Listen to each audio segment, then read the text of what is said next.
शिल्पा, ओ शिल्पा, कहाँ है? चल आजा खाना खा ले।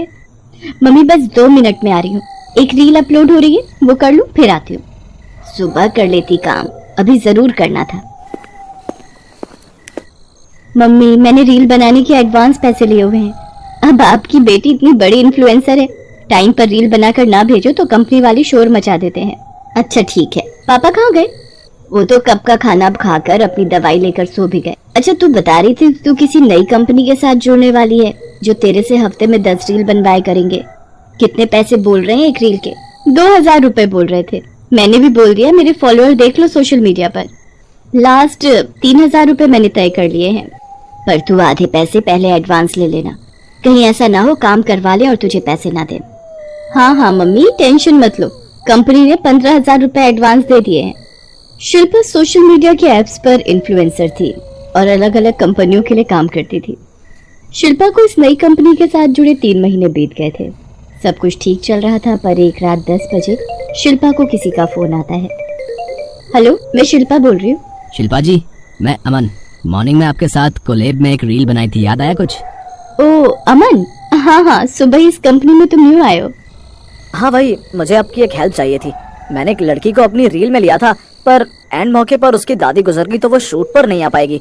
मैंने यहाँ कैमरामैन को एडवांस पैसे दिए हुए हैं और अगर मैंने आज रील शूट नहीं की तो मेरे पैसे खराब चले जाएंगे।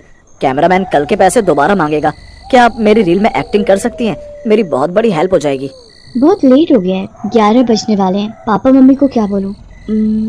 पर अगर मैंने इस वक्त इस लड़के की मदद नहीं की तो वो भी ठीक नहीं होगा। हाँ बोल देती हूँ। ठीक है, तो आप मुझे अपनी लोकेशन भेज दो, मैं पहुँच जाती हूँ। शिल्पा किसी तरह अपने मम्मी पापा को समझाकर लोकेशन पर पहुंचती है। वहां पर बहुत अंधेरा था। वहां एक पुराना टूटा खंडहर था। शिल्पा खंडहर के अंदर जाती है। उसे बहुत डर लग रहा था। अमन, अमन कहाँ हो? यहाँ तो कोई शूटिंग सेटअप नहीं है। शिल्पा अभी अमन को आवाज लगा ही रही थी कि अचानक उसे पीछे से कोई पकड़ लेता है। शिल्पा के सामने अमन खड़ा था और शिल्पा को किसी और लड़के ने पकड़ा हुआ था। ये सब क्या है? ये क्या बदतमीजी है? छोड़ो मेरा हाथ। तुमने तो मुझे यहाँ रील बनाने के लिए बुलाया था अमन। हाँ हाँ, रील ही तो बनेगी, पर मेरी नहीं तेरी। आखिर तू मेरे झांसे में आई गई। हम लोग लड़कियों के जिस्म की रील बनाते हैं और बेच देते हैं। आज तेरी भी रील बनेगी। मेरे जीते जी ऐसा कभी नहीं होगा। मेरे पास मत आना। पास नहीं आऊंगा तो रील में मजा कैसे आएगा? ये कर दिया मैंने कैमरा ऑन। चल शुरू हो जा। एक एक करके इसके सारे कपड़े उतार दो। नहीं, मुझे छोड़ दो। मैं तो तुम्हारी मदद करने आई थी। तुमने मेरे साथ इतना गलत किया। मैं तुम्हें जिंदा नहीं छोड़ूंगी। बस बस, इतना गुस्सा नहीं। शेखर, जल्दी से इसके मुंह पर टेप लगा और हाथ रस्सी से बांध दे। कितना उछलती है लड़की भाई है? शिल्पा चीख चिल्ला भी नहीं सकती थी। उसका मुंह बंद कर दिया था और उसके हाथ बांध दिए थे। वो दोनों दरिंदे उसका बहुत बुरा हाल करते हैं और कैमरे में रील रिकॉर्ड हो जाती है। शिल्पा का दम घुट जाता है और उसकी मौत हो जाती है। शिल्पा की लाश उसी खंडहर में पड़ी रहती है। अगले दिन पुलिस मौके पर पहुंचती है और शिल्पा की लाश उसके माता पिता को मिल जाती है। शिल्पा के माता पिता की तो जिंदगी ही उजड़ गई थी। उनकी इकलौती बेटी अब इस दुनिया में नहीं थी। उनका रो रो कर बुरा हाल था। उधर अमन और शेखर उस रील को ले जाकर अपने लैपटॉप में देखते हैं। अमन, रील हमें पसंद आनी चाहिए, तभी हम तुझे पैसे देंगे। आप एक बार देखोगे तो देखते ही रह जाओगे। बस लैपटॉप ऑन हो गया, ये देखिए। अमन जैसे ही वो रील चलाता है, उसमें शिल्पा की जगह एक चुड़ैल खड़ी थी, जिसे देखकर सब घबरा जाते हैं। मेरी रील बनाओगे? मैं तुम सबको मार दूंगी। ये कौन है?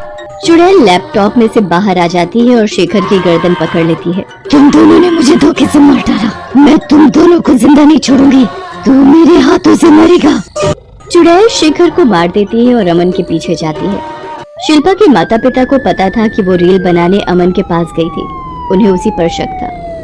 पुलिस को अमन को रंगे हाथों पकड़ना था, इसलिए शिल्पा के माता पिता पुलिस को लेकर अमन के ऑफिस पहुंच चुके थे। वहां अपनी बेटी को चुड़ैल बना देखकर वो दोनों रो पड़ते हैं।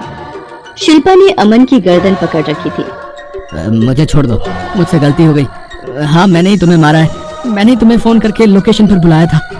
इंस्पेक्टर साहब, इसे बोलिए मुझे छोड़ दे। इंस्पेक्टर साहब, ये मुझे जान से मार देगी।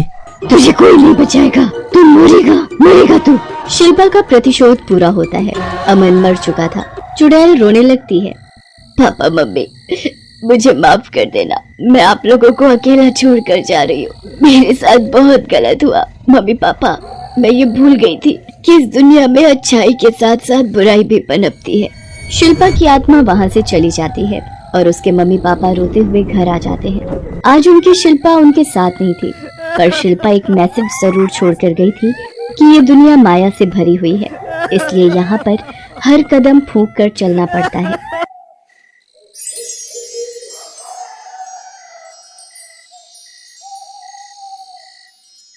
नमस्ते दर्शकों, मेरे वीडियो को लाइक कीजिए, चैनल को सब्सक्राइब कीजिए और बेल आइकन को प्रेस कर दीजिए और बने रहिए हमारे साथ रोमांचक वर्ल्ड में।